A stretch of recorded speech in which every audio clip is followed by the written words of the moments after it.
I'm super excited about this panel. My name is Sabena, and I am co-founder and chief strategy officer of BoxFox. We're an e-commerce gifting company, and I feel really personally connected to this because we started BoxFox really to help people be there for people when they can't be there physically, and so really our whole mission is about empowering the gestures that matter through personal and beautiful curated gifting. So very excited to be here and to introduce our panelists. First, we have Phillip Picardi, editor-in-chief of Out magazine. Next, we have Suleika Jaouad, who is an advocate for cancer survivors. And next, we have Dani Candray, an advocate for alopecia. And last, Jennifer Racioppi, a prominent astrologer, and talks about her journey as well. Thank you guys so much for being here today. I'm so excited about this panel. Really the goal is we're going to be talking a lot about sort of social media and how prevalent it is in our lives today, and kind of like what is that line between sharing and keeping your journey personal and making sure that you're sort of like taking care of yourself while still sharing, in your roles as public figures.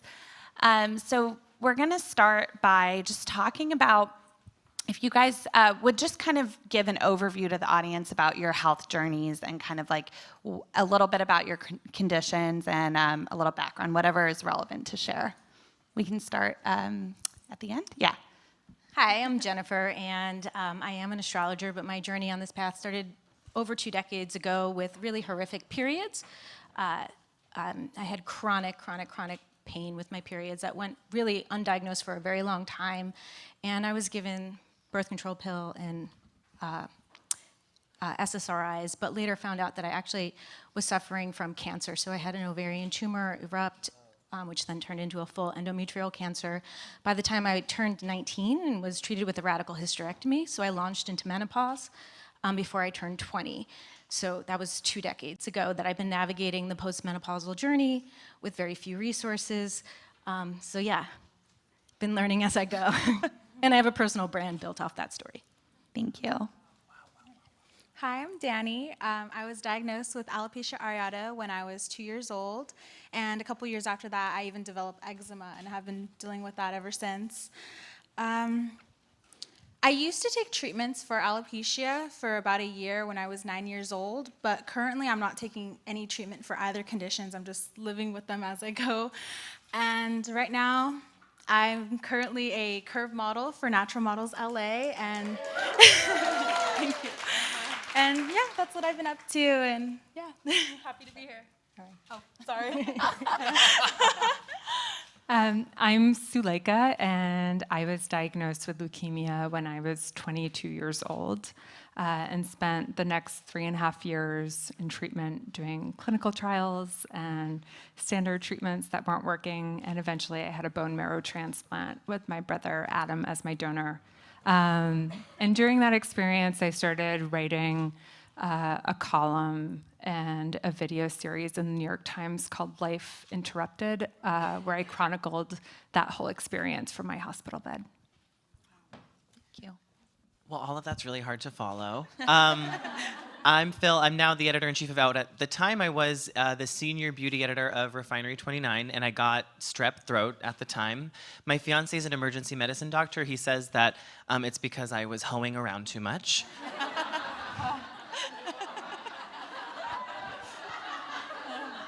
He was right. And shortly after the strep throat, you're on your antibiotics or whatever, and my body erupted from head to toe. I was covered in what I didn't know. It kind of looked like a bizarre rash or some scabs. And so I was a beauty editor, and I'd come from Teen Vogue in the beauty department. So I contacted one of the best dermatologists in the city, who said I was having an allergic reaction. And I was like, oh, great. So we took a little steroid. I was feeling great. Everything disappeared. And then a week later, when actually I was on my third date with my current fiance, my body erupted, but even worse. And this time it was on my face. So imagine being a beauty editor and just being covered in like sores. And I didn't know what was happening. I went and got a second opinion. It turned out I had something called guttate psoriasis. And psoriasis is obviously something that takes many different forms.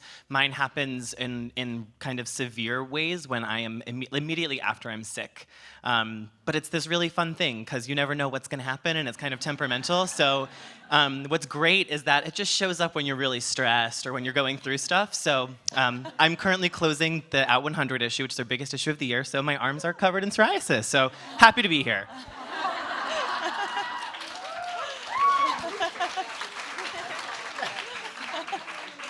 Well, thank you guys so much for sharing and being vulnerable from the beginning. Really appreciate it. Kind of to start, can you guys talk a little bit about what it's ever felt like, and I'm sure you've all experienced this, when you are sort of wanting to share and connect with people in your networks, whether it's friends or family, and you feel like a burden, like you just feel like it's too much. They don't necessarily understand where you're coming from, maybe because they themselves haven't experienced it.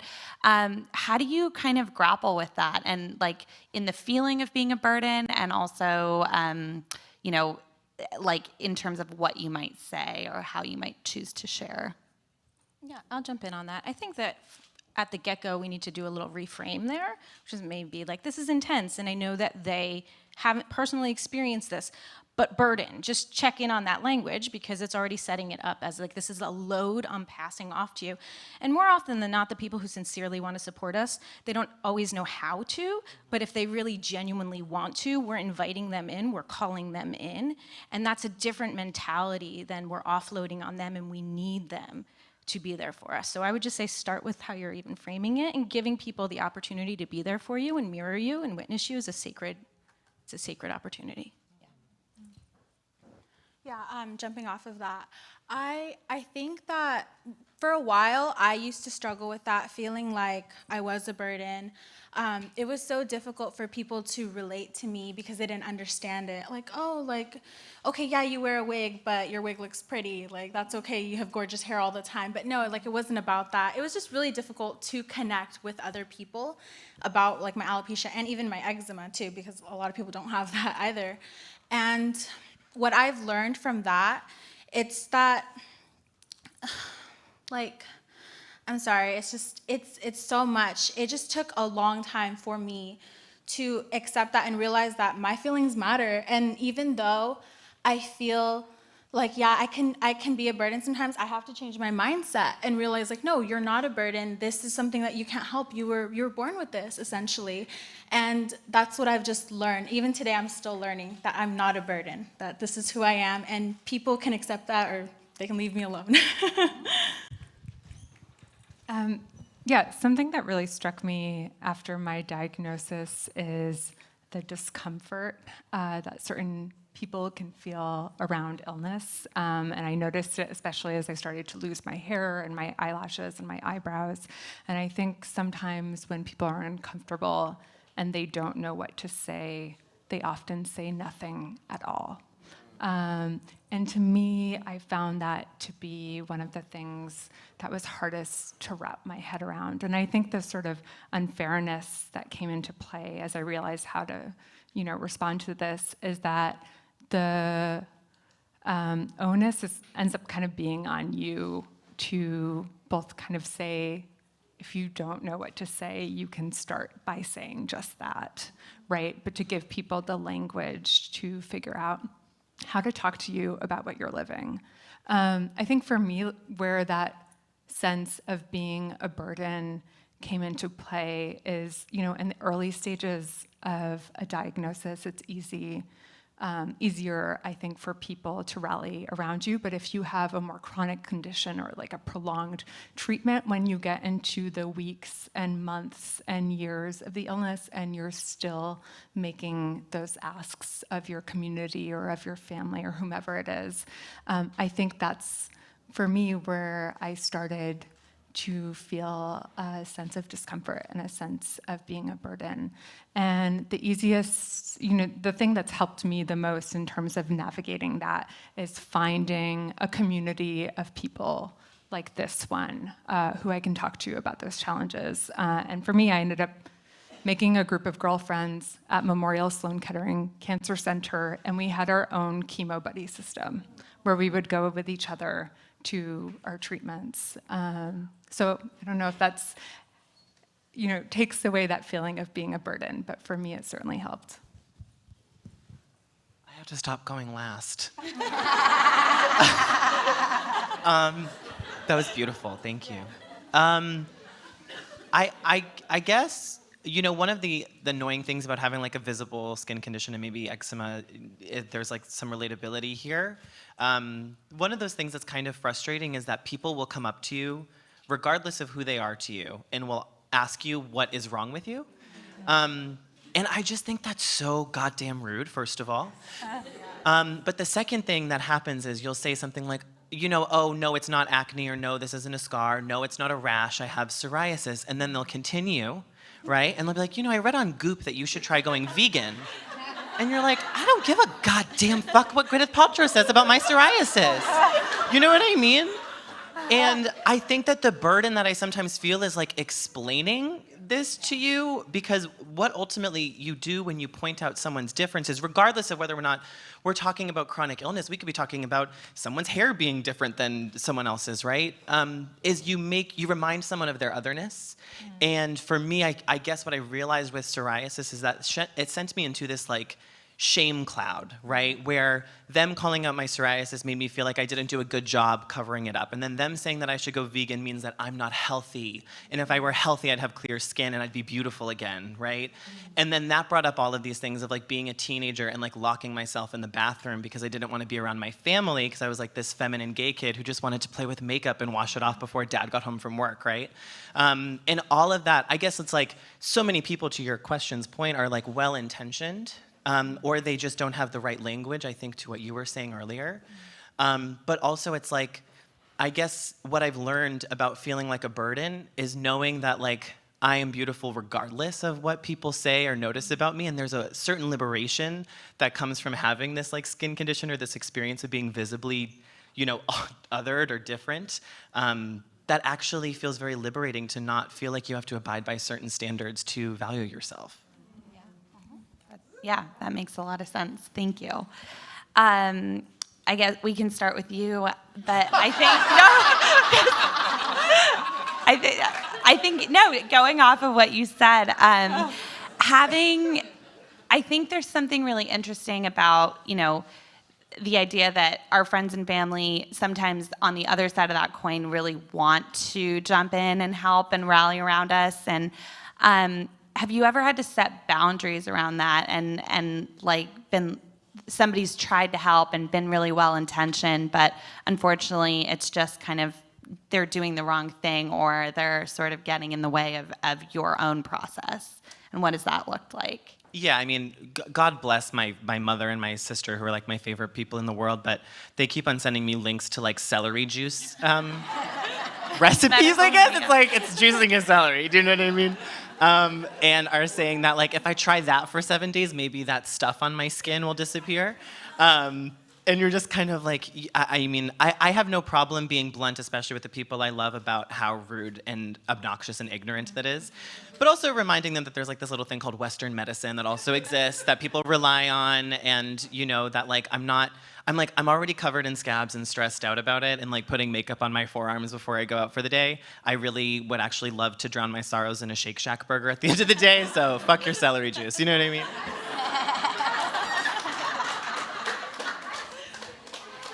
Yeah. Doesn't feel good, does it? Right? No, yeah, I think any sort of unsolicited medical advice, at least in my experience, is not super welcome. An experience that I had that was so baffling to me were like the medical disaster tourists almost, who would kind of like show up out of the woodwork with this overzealous desire to help. But it felt more about like wanting to be in the midst of this kind of like dramatic life experience that was happening. And it was so strange to me because it felt like it was less about wanting to help than it was about wanting to feel needed.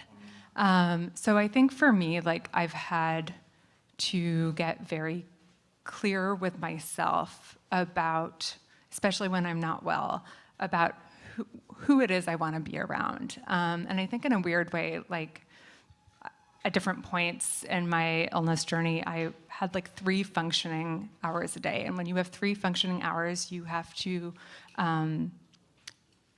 figure out what it is you want to do at that time and who it is you want to spend it with. And so that was really clarifying to me. I think the other thing too that helped in terms of setting boundaries was finding someone who could be the relayer of information so that you're not constantly having to answer people who want updates on your medical situation, but that you can sort of like offload that and delegate that to someone else. Throughout my life, like with alopecia, I get a lot of support and love from my family members, of course, but I have a couple of family members, I still love them, but they give me unsolicited medical advice, and they tell me to go see this doctor in Mexico that can cure me, this doctor over here, and it's so frustrating because it's like, I don't want a cure right now, you know, I'm happy with who I am, and I don't need that advice. Like, thank you, but I don't need that advice. And they have so much trouble like understanding that. And they're like, oh, go to this wig store. They have beautiful wigs over there. And I tell them, like, no, I don't want that. I don't need that. Thank you, but no. And sometimes it's hard for them to understand. In their minds, they're helping me.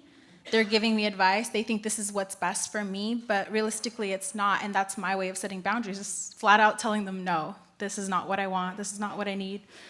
And that's about it. That's the only experience I have with that. Thank you.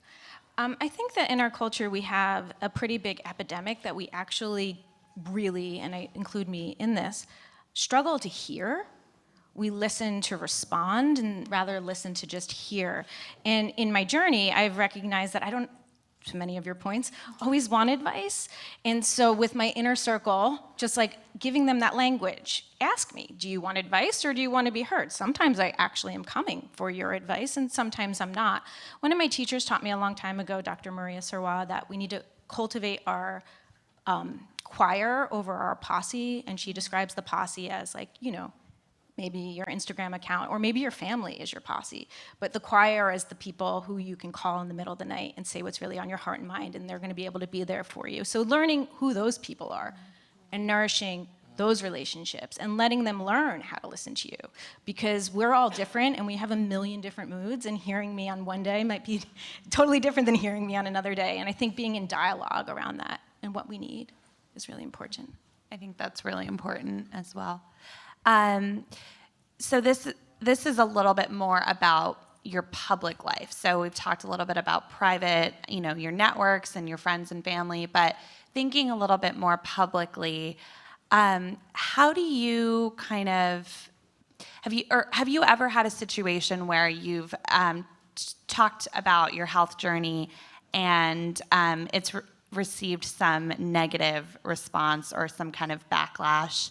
If you can just kind of give a little bit of a summary of that and maybe how you dealt with it or what you learned, just, you know, as we're all thinking about sharing and what that kind of line is. Anybody who wants to jump in? Okay, I'll jump in. So recently I made a discovery that what I eat is connected to my eczema flare-ups and how much hair is falling out. I'm not a doctor, but that's just what I've noticed with my body. And when I explain this to people, like, oh, I've noticed that when I eat a lot of dairy and wheat, like the next day I'm gonna have like a rash on my cheek. And people look at me like, are you serious? Like people, like they try to invalidate me, like, no, that's not this, so you should take treatments instead. And what I've learned, it's taken a while, I've just learned that I don't need their validation. Like, you know your body best, and you shouldn't just rely on their validation to like make you feel okay. And I guess that's just all I have to say about that. Yeah, so I like I said, have a personal brand and a platform, and have learned how to take care of myself when I share a vulnerable story. Part of my story about no longer having uterus and ovaries is I can obviously no longer have children, which I knew really well at age 19 and 20. But when I was in my 30s and trying to figure out where I was going to go with my life, I had to re-grieve that whole process of not being able to have children. And as a blogger and an influencer, sharing that and letting people know, like, hey, I have this going on, and I actively failed at adoption, has opened up a can of worms for people to pray and send all sorts of things and suggest places to connect with all the things. So on some level, it's like inviting people in and calling them in, and that's a sacred part of building an intimate bond with your following, and part of my journey that I do want to be open about. At the same time, I'm not really looking for children in that particular way, and or someone praying, it almost feels a little invasive. So to just actually state that, I think is really powerful, and to know that everyone's going to have an opinion, and part of having a platform is giving them the space to leave that comment on your Instagram post or on your blog, and that's okay too, right? But at the end of the day, having your own boundaries around what you're actually going to take in versus what you're not going to. And I will also say catharsis is a really big piece about this, because when you are, for lack of a better word, I'm going to curse, I hope no one gets mad, putting your ass on the line in public, you are opening yourself up to some degree of shadow or projection from other people. And so having healthy catharsis in your life where you can go and let that go in a really powerful way, maybe in a therapy session or with a coach or a healer or with your choir, on a run if you can, or a walk, whatever you do to move, is, I think, hands down, just really good mental health care.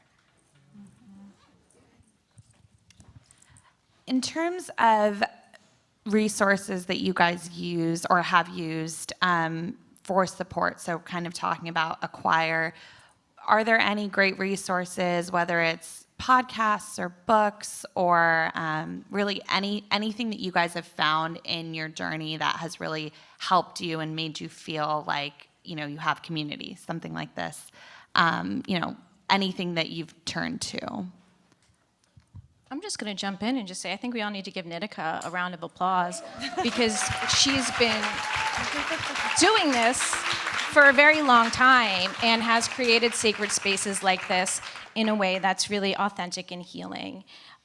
So yeah, that's my shout out. Yeah, agree.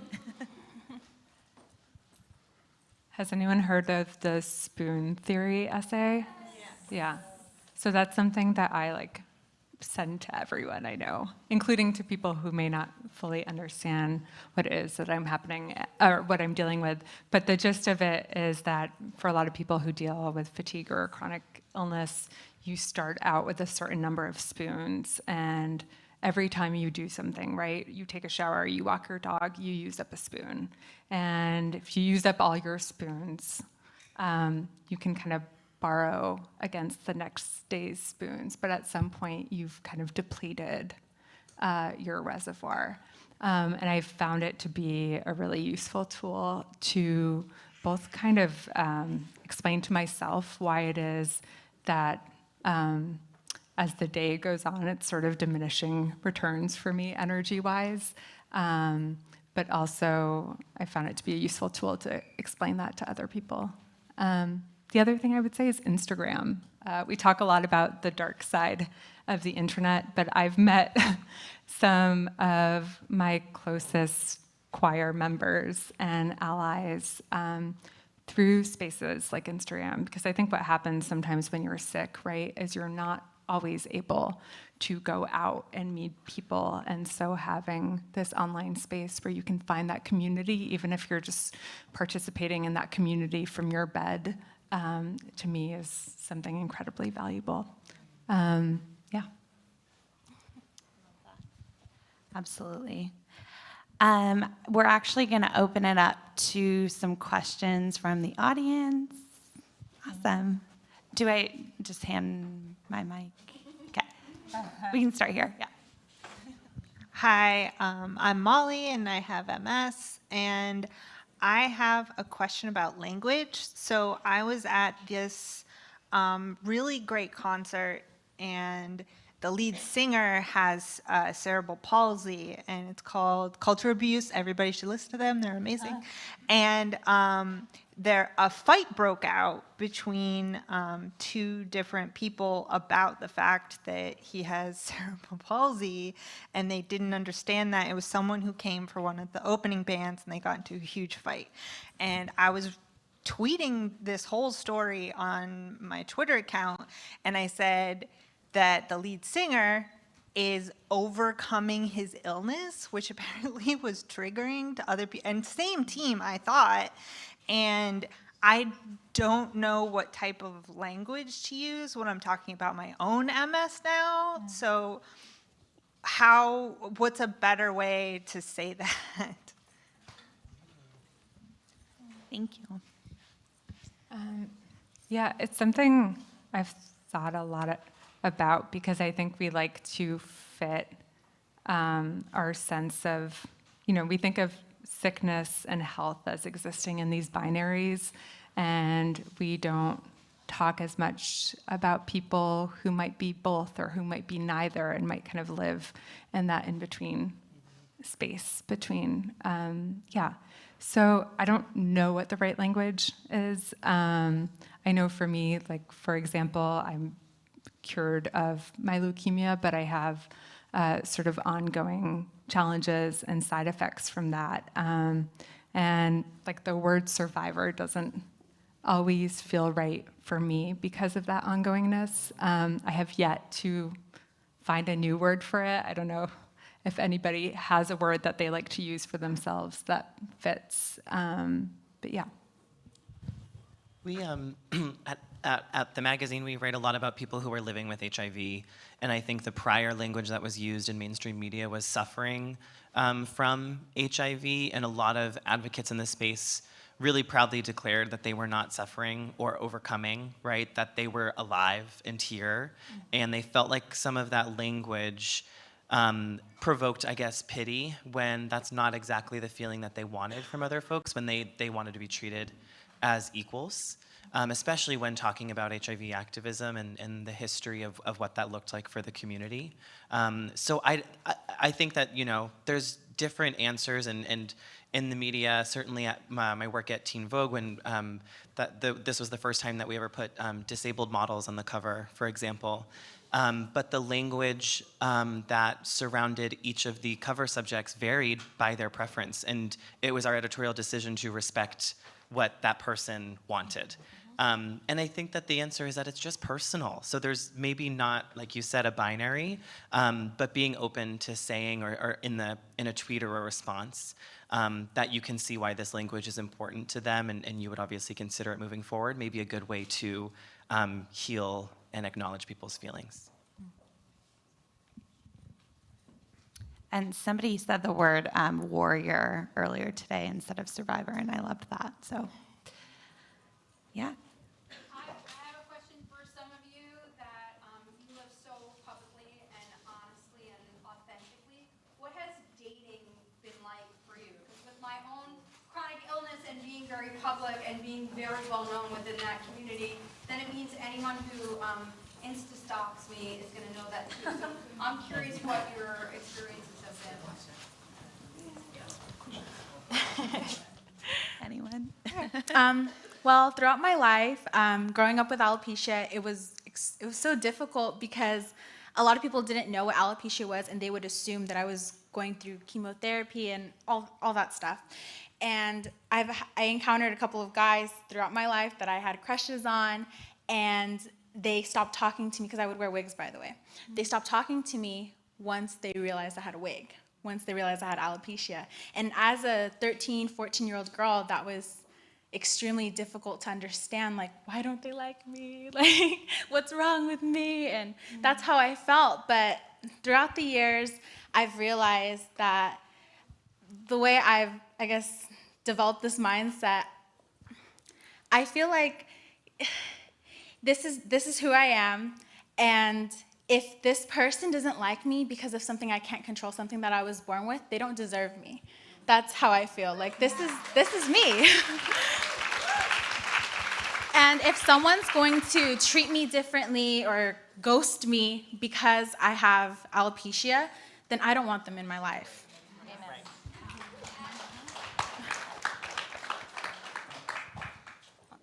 I have been married since the duration of the internet popularity, et cetera. So this doesn't apply to me in that way, but I will just say, jump in, that whenever you're putting your personal life with boundaries, of course, and I recommend with boundaries, being really clear what you're putting out there, why you're putting it out there, making sure it's coming from a heartfelt space, not a need for validation from the external world. Be clear with that.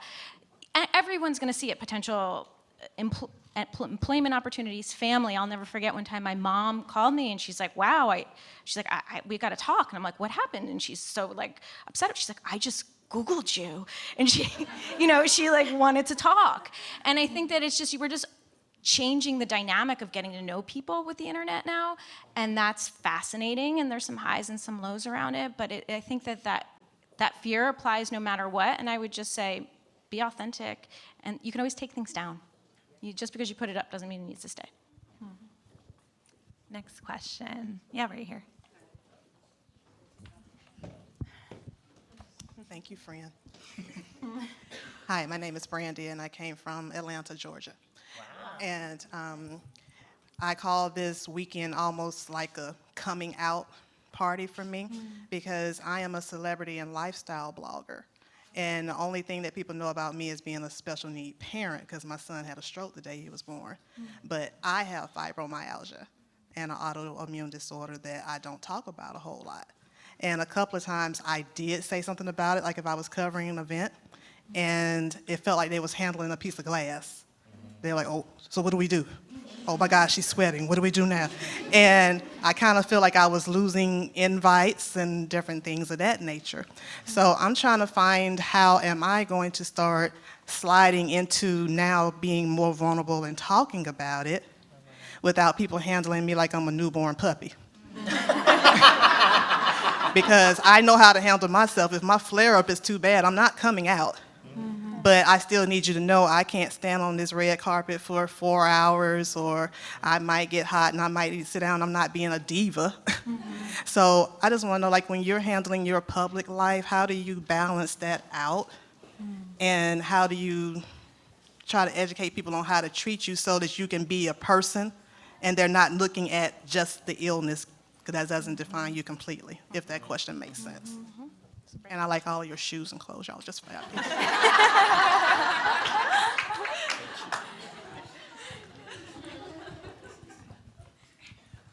So because sometimes my psoriasis is on my head or my forehead, I have to alert, if I'm being photographed, I have to alert the hair and makeup team that they can't use any number of products on me, or that I will be bringing my own stuff. And sometimes people really don't like that. But I've generally found that if the producer knows ahead of time and has been able to communicate with the team, then I can just show up as I am and they can make tiny tweaks to whatever I did, and we can move right to camera. But I think sending those emails in advance, you should feel no shame in that. It helps people plan better. And the last thing that people want, especially in the dawn of social media, is for you to not be treated well and then hop on your Twitter and talk about how you were mistreated as someone who is living with fibromyalgia, right? So I don't think you should feel any shame in that. I think the second thing, too, about how one speaks about it is you have to find your voice in terms of how you want to convey what you're going through and how much you are willing to share. I think we were talking about boundaries before, which is super important. For me, that mechanism has always been humor, right? And being extremely relatable and making a joke out of it. That might not be the way for you. But once you identify what sounds right, I would recommend writing things and then reading them out loud and seeing if it sounds like who you are. And if not, going back to the drawing board and starting again until something starts to feel right. And then you know what your tone is with this moving forward, which may be very different than your tone when it comes to celebrity blogging. And that's totally fine. Your voice doesn't have to be consistent when you're talking about the Real Housewives to, living with a disease, right? So, yeah, that's what I would say. And I'll just add, coming back to your vision as to who you are really, what your purpose is. Because you have this experience, right? And you're doing something about it because you probably want to make a difference and not let your suffering be in vain and educate people. I'm guessing, I don't know if that's true for you. I know personally for me it is. And so just always coming back to what am I born to do? What am I here to do? And then when we go into these nuances, we're I wasn't really up for that. Just coming back to the why. for me has always helped. I think, oh yeah, go ahead. No, I was going to say, and whether you're doing it through humor or you're doing it in whatever tone you choose to do it in, it might just be saying, I don't need to be treated like a newborn puppy. Yeah. And using your platform to educate the people who you work with or your community, not only in how you want to be treated, but on how we all hope to be treated when we're dealing with these things. Absolutely. I think we're all out of time, but thank you guys so much. Thank This you. was incredible. Thank you all.